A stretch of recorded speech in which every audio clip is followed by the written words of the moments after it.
Naira, kwenye hii game tunaenda kucheza, huna haja kuelewa. Huna haja kutaka kuelewa sana. Yaani ninachohitaji hapa ni msaada wako kwa Diba.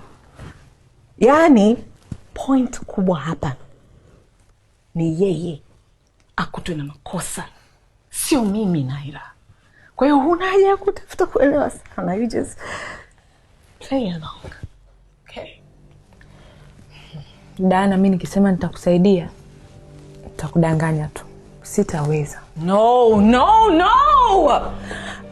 Naira, kwa nini hutaki kunisaidia? I'm your sister, right? Right? Yes, you help me. Nikihitaji msaada wako nisaidie. That's why we're sisters. We help each other. Diba ameshaanza kuhisi kwa mimi natoka nje ya ndoa. Usichokielewa hapo ni nini Naira? Mimi nataka kutoka kwenye ndoa Naira. That's it. Alafu kazi yako wewe ni ndani ya mwezi mmoja tu unamaliza. Mwezi mmoja Naira, na kuomba ufanye hii kazi.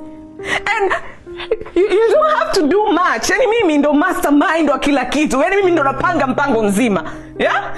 Wewe unachotakiwa kukifanya ni to make sure he fall into that trap.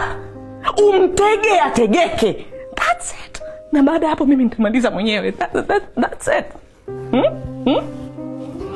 Basi Dana, sina la kusema. Naomba nipe muda nijitafakari. No! Usi wakati wa kufikiria, ni wakati wa kufanya. Sasa mbona unakuwa mkali Dana, mimi mpaka unanitisha? Kwa sababu unielewi. Nataka kupiga hata kelele.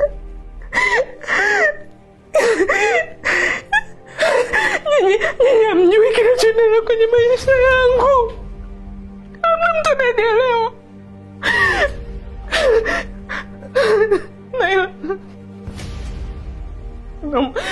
Naomba msaada wako, naomba unisaidie, please.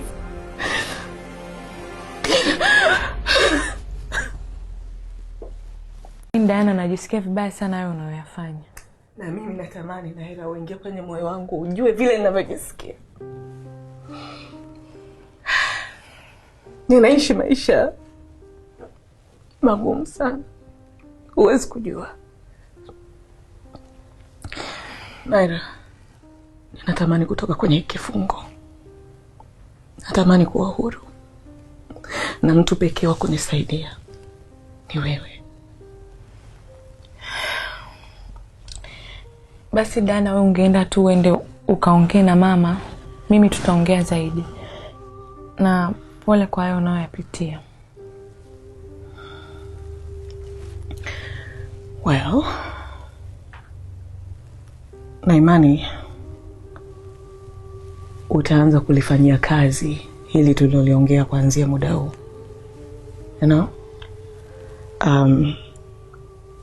And I want you to take this as a business opportunity.